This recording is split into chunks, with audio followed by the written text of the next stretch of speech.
I said, I will never lie to myself on my channel. Never. That's the one promise I made. I, why lie to myself? I used to all the time.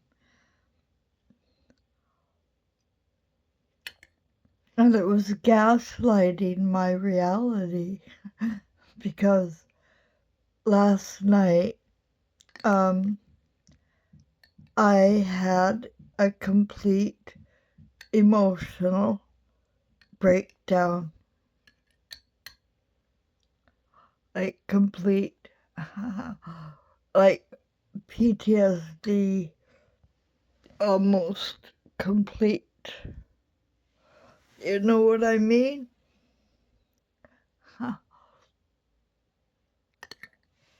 And I took it out on a lot of people online. Like, oh my God, I really went off on them. I said whatever I thought, for real.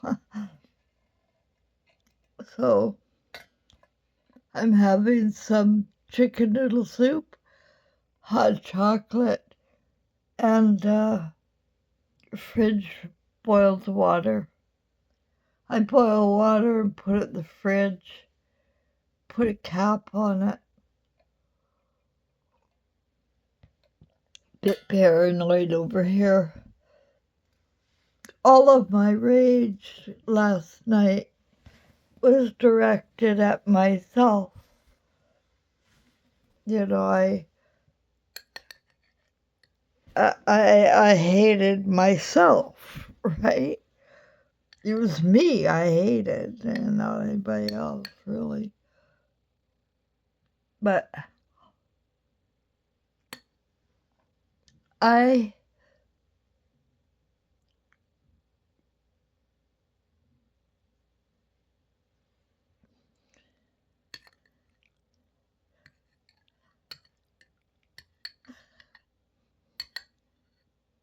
just can't take it anymore.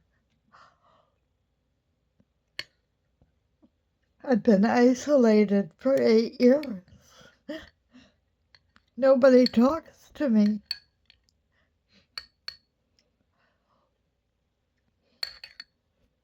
I get 3 likes a video.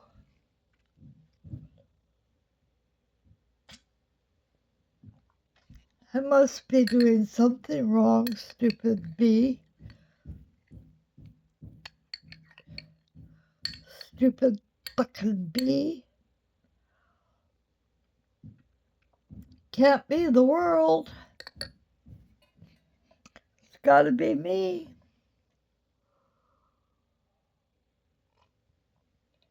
That's what the last guy said. He set me off. As I made a comment, and he said he didn't like my name, I don't think, because I don't know what he was talking about. But he said, what did he say? I got brain damage. I had a stroke. What did he say? Oh, typos. He was talking about my typos.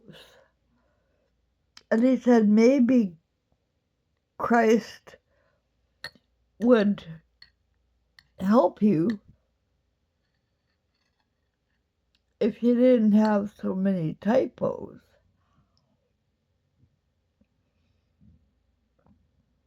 Who can understand a word you say?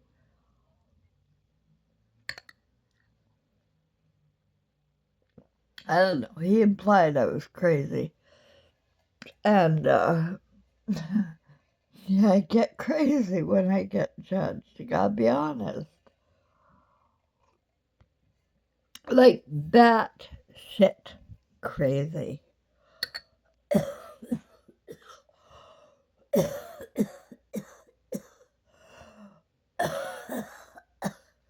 I do. I freaking do. And I go off, guys. I'm not gonna lie. I went to every one of my subscription people and I picked the ones that were fear-mongering, that were fat, and talking about stupid shit while fat.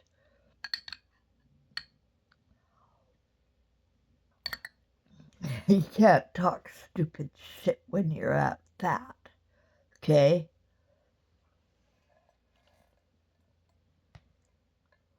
I know a lot of people, though, are overweight because of fluid and medication. I was on one of them antipsychotic ones decades ago. Doctors diagnosed me mental. And I went on one of those, and I kind of liked it because I could sleep. And I didn't realize the brain damage it was doing because it took me a whole year to wean off. So it was like heroin at worst. Should have been in an institution.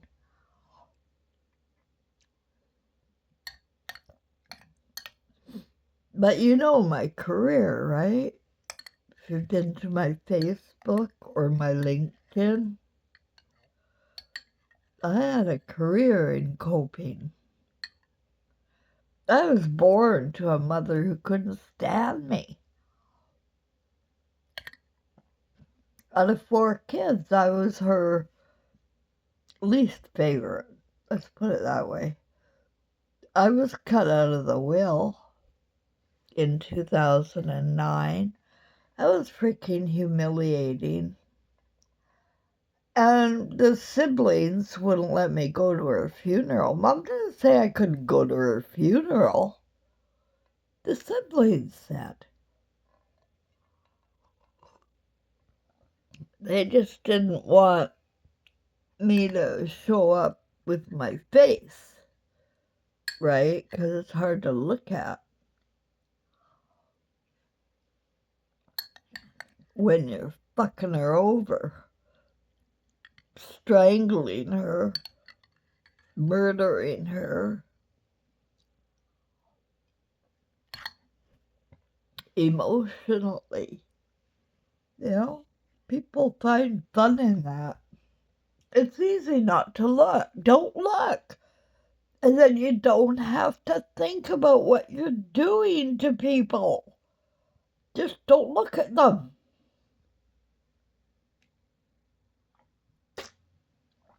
It's like being on artificial intelligence and you just don't give a shit. They're not human or they look like a cartoon. So it's easy. Easy to say whatever you want, whenever you want. Feelings don't matter.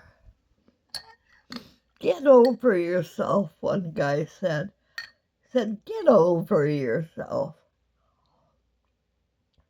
World doesn't revolve around you. That's what set me off, that one. Get over yourself. World does not revolve around you. That is what led to that kind of thought. And you know, if your thinking is going downhill, you got to be aware. You really do. I was aware as I was going through it, but I couldn't stop myself.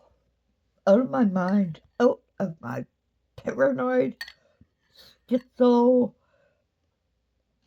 ugly mind. See, my PTSD is abuse on me that people have said to me over my lifetime. Yeah, I got it. I got the script right handy in my head because it's all I've been told by my family.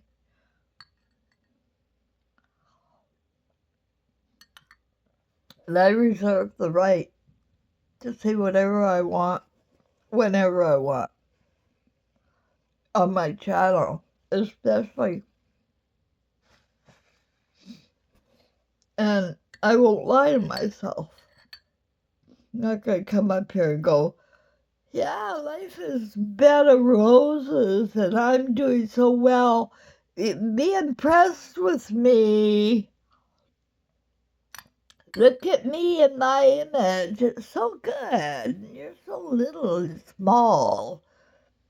It makes me feel good for you to be small, because then I feel big.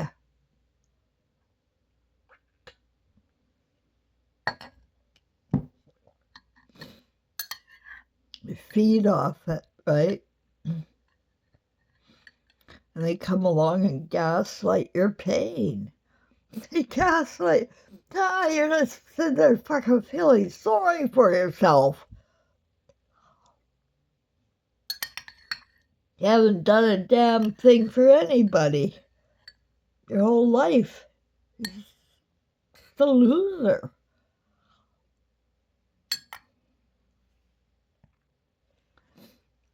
Well, somehow I made it, you know. I don't know. Somehow I got the jobs where I was hiring people with masters and PhDs, and I was writing the philosophies of principals of high schools because they didn't know how to write or do a philosophy. What's that? They didn't know how to write or do a philosophy, so there I was, my very first business I opened. That's how I got experience, volunteering first, and then I opened my own little practice of writing resumes. I could type. I'd passed the GED and went to a clerk typist school and learned how to type 100 words a minute. So I had that skill, 100 words a minute. And I have a sharp mind when it comes to your career. I don't know why, but I did. I could plan out everybody's life. So anyway, I did. And I did it as a business. So do whatever you do it well. I like to plan out people's lives. And I was right, you know, I matched their values, their interests, and their needs, right, and their intelligence, too, because a lot of them are pretty fucking stupid. And they want to be things they'll never be, to be honest. Really dumb. And I did all that testing, right? I tested people, and I saw, you guys are beyond stupid. But they wanted to be, you know, whatever they wanted to be. So, but that's not impossible, because let's say they wanted to be a nurse, right? Let's say they want to be a nurse or there's this guy, this old guy. But oh my God, I remember him. He came. My business was called Career Planning Steps to Success. Career Planning Steps to Success. It was on Scott Road. I started it at home, and I saw it was a need And I opened a little office up on Scott Road and 96 Town Line Highway there, just at the Petula Bridge. And it's on the border of Surrey and North Delta there where I was raised.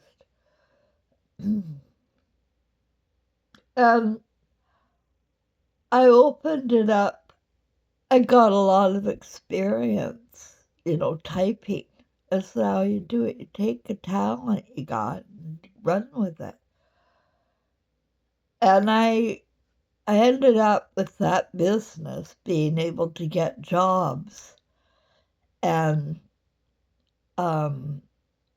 career teaching people how to get jobs and plan their career. I got paid by Klein and Associates in Vancouver, and he was the second largest in all of British Columbia and Vancouver. I was the branch manager too, and program manager and instructor.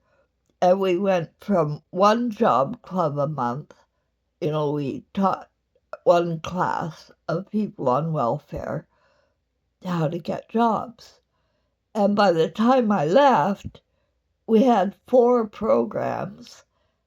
It's 6 people with master's degrees working there under my training. I guess under my training kind of feels good. So I'm a rule breaker, but I learned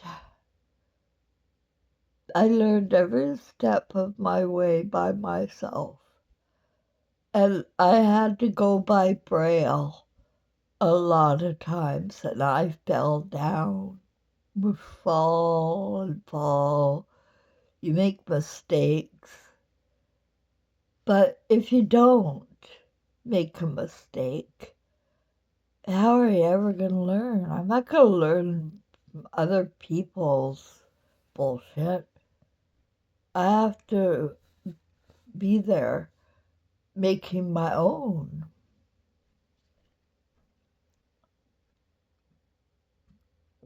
So that I feel it. And I have made many mistakes. And I had this emotional breakdown last night. I really went on. I unsubbed most of the people I subbed to. And I called them names, like that fat guy.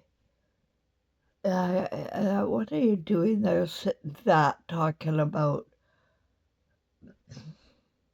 You'll know anything about suffering. You're not starving. And you're too confident. And you're smiling all the way to the bank as you ask for more subscribers. So that's my only rule, is if they ask for subscribers, they got a dislike, unsubbed, and a comment saying disliked and unsubbed. Yeah, I punish them. It's a cult, and they want all the money.